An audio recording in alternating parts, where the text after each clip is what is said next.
بسم الله الرحمن الرحيم. موقع الراسخون في العلم يقدم. نأتي بواقعة وقعت تبين العدل عند المسلمين في عصورهم الزاهية. عمر بن الخطاب رضي الله تعالى عنه وأرضاه في زمنه طلب رجلا يقال له فيروز الديلمي. فيروز هذا أصله من الفرس، والفرس قبل الإسلام بعثوا جيشا إلى اليمن، ثم إن هذا الجيش تزوجوا من اليمنيات، من الأخوات اليمنيات، ثم أنجبوا منهم رجالا، فسمي هؤلاء الرجال يقال لهم ابن الأبناء كاصطلاح آنذاك في ذلكم العصر. منهم فيروز هذا فأصله من الفرس وأمه من اليمن. لما ظهر الأسود العنسي الذي ادعى النبوة، فيروز هذا قتله. فيروز قتل الأسود العنسي، فجاء جبرائيل الخبر إلى النبي صلى الله عليه وسلم قبل موته بليلة أو بأيام على خلاف في الروايات، فأخبره، فقال عليه الصلاة والسلام يخبر أصحابه أن الأسود العنسي قتل. قال قتله عبد صالح هو فيروز الديلمي. من الذي قال قتله عبد صالح؟ رسولنا صلى الله عليه وسلم.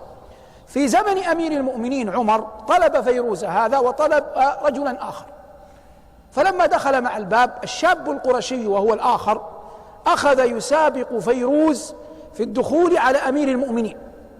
وفيروز من أبناء ملوك فارس، يجري الملك في دمه.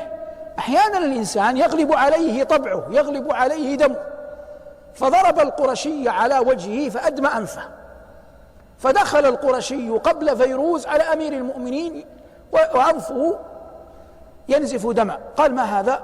قال ضربني فيروز الديلمي وهو على الباب.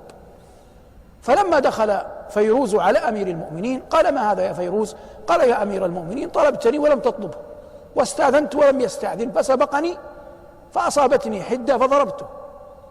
فطالب القرشي القصاص، فأخبر عمر فيروز، فجثى على ركبتيه قال لا غير ذلك يا أمير المؤمنين؟ قال لا غير ذلك، وأمر القرشي أن يضربه على أنفه كما ضربه. لكنه بعد أن أمره بعد أن أذن له وقبل أن يبدأ قال عمر للقرشي سمعت النبي صلى الله عليه وسلم يقول قتل الليلة الأسود العنسي قتله عبد صالح هو فيروز الديلمي. وسكت. فقال القرشي أما وقد قال فيه النبي صلى الله عليه وسلم هذا فإنني قد تنازلت عن حقي.